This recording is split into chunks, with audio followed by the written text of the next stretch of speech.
Hello and welcome to the program. The focus now is on rebuilding the country, with particular emphasis on the northern areas that have been conflict-ravaged for so long. Here, the first step is demining of the land so that displaced civilians can be resettled as soon as possible. In 2004, when Sri Lanka had to deal with the aftermath of the devastating tsunami, aid pouring in from all over the world was instrumental in Sri Lanka's recovery process. Similarly, our need for international assistance in terms of funding and carrying out projects such as demining is undeniable. Countries such as Japan have favorably responded to Sri Lanka's call for aid. In our first story, we take a look at Japanese representative Yasushi Akashi's visit to Sri Lanka and explore the challenges involved in readying the areas in the north for resettlement through the process of demining. It was Japanese peace envoy Yasushi Akashi's 18th visit to Sri Lanka since 2003. Arriving on the 8th of June 2009, he visited IDP camps in order to get an overview of the humanitarian situation and met with dignitaries including the president to monitor progress in the government's promise to reach a political solution to the conflict.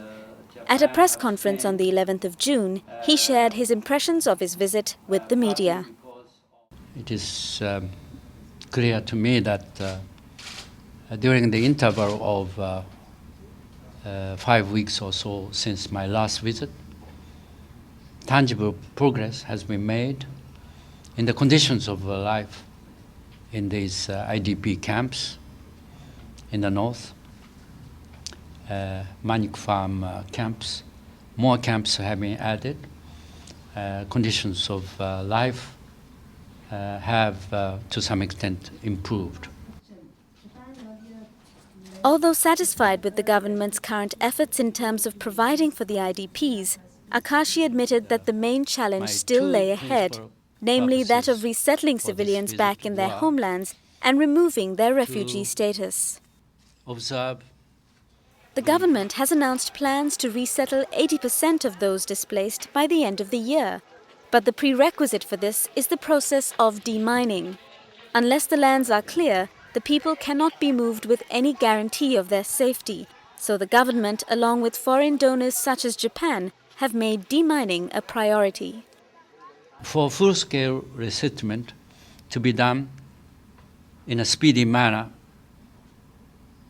the first requirement is to make the permanent areas of habitation landmine free.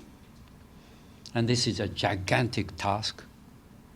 And as you know, the government, its armed forces in particular, are working very hard in the area of demining.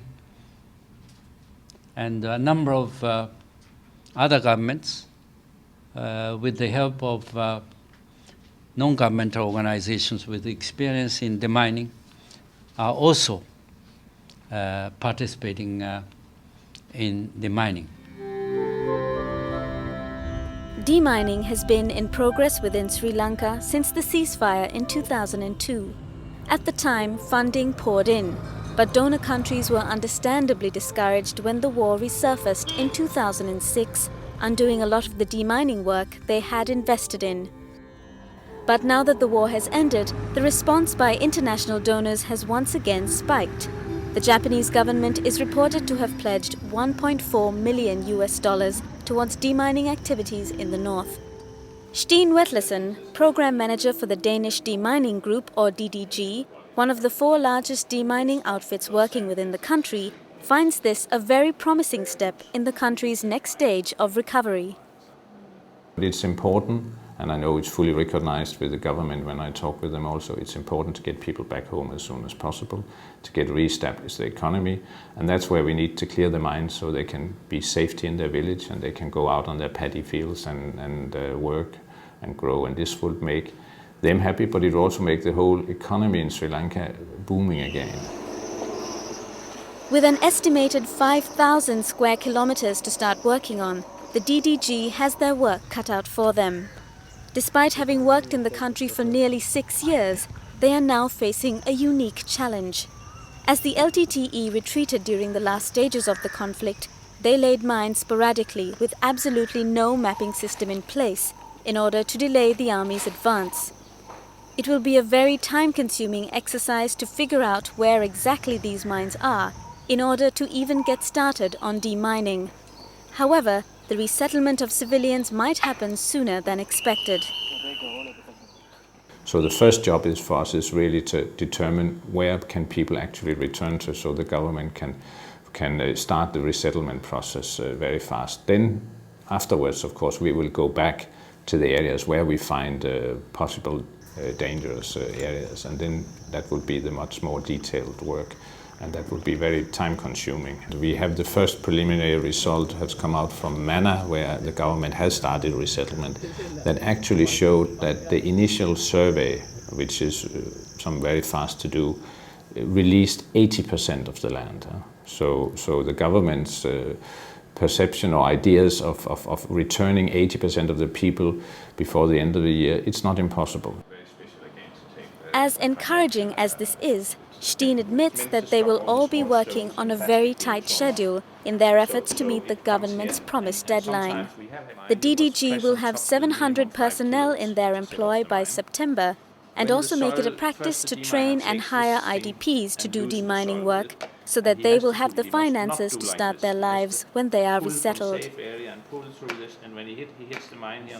Having completed almost 5 years in Sri Lanka, Steen's personal impressions of the country are positive.